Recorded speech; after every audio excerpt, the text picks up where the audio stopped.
മനുഷ്യാവകാശ കമ്മീഷന്റെ പ്രവർത്തനത്തിൽ നിയന്ത്രണം കൊണ്ടുവരാൻ സംസ്ഥാന സർക്കാർ ശ്രമിക്കുന്നുവെന്ന ഗുരുതരമായ ആരോപണമാണ് കമ്മീഷൻ ആക്ടിംഗ് ചെയർമാൻ തന്നെ ഉന്നയിച്ചിരിക്കുന്നത്.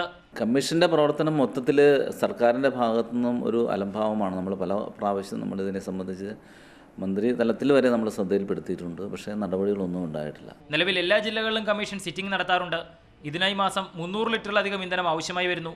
എന്നാൽ 200 ലിറ്ററിലധികം അനുവദിക്കില്ല എന്നാണ് ധനകാര്യ വകുപ്പിന്റെ നിലപാട്. സർക്കാരിന് സാമ്പത്തികം ഇല്ല എന്ന് പറഞ്ഞുകൊണ്ട് സാധാരണ ജനങ്ങൾക്ക് നീതി നിഷേധിക്കുന്ന ഒരു സാഹചര്യം ഉണ്ടാകാൻ പാടില്ല. മൂവ് ചെയ്യരുത്, നിങ്ങൾക്ക് അതിനുള്ള TA ഇല്ല, അതിനുള്ള ഫ്യൂലില്ല. ഈ പാവങ്ങളോട് തിരുവനന്തപുരത്ത് പോകാൻ, ഞങ്ങൾ സിറ്റിംഗ് തിരുവനന്തപുരത്ത് മാത്രമേ നടത്തൂ, നിങ്ങൾക്ക് അവിടെ വന്ന് പരിഹാരം ഉണ്ടാക്കി തരാമെന്ന് പറയുന്നതിനുള്ളൊരു ബുദ്ധിമുട്ട് കൊണ്ട് നമ്മളിപ്പോൾ യഥാർത്ഥത്തിൽ കയ്യിൽ നിന്ന് പൈസ മുടക്കി ഓടിക്കൊണ്ടിരിക്കുക. മറ്റ് കമ്മീഷനുകളെ പോലെ മനുഷ്യാവകാശ കമ്മീഷനെ നിയന്ത്രിക്കാൻ ശ്രമിച്ചാൽ ധനകാര്യ സെക്രട്ടറിക്കെതിരെ കേസെടുക്കേണ്ടി വരും. പ്രശ്നം മന്ത്രിസഭയുടെ ശ്രദ്ധയിൽപ്പെടുത്തിയിട്ടുണ്ട്. ഉടൻ പരിഹാരം കാണാനാകുമെന്നാണ് പ്രതീക്ഷയെന്നും commission acting chairman P Mohanadas പറഞ്ഞു. പ്രജോഷ് കുമാറിനൊപ്പം എസ് ശ്യാംകുമാർ, മാതൃഭൂമി ന്യൂസ്, കോഴിക്കോട്.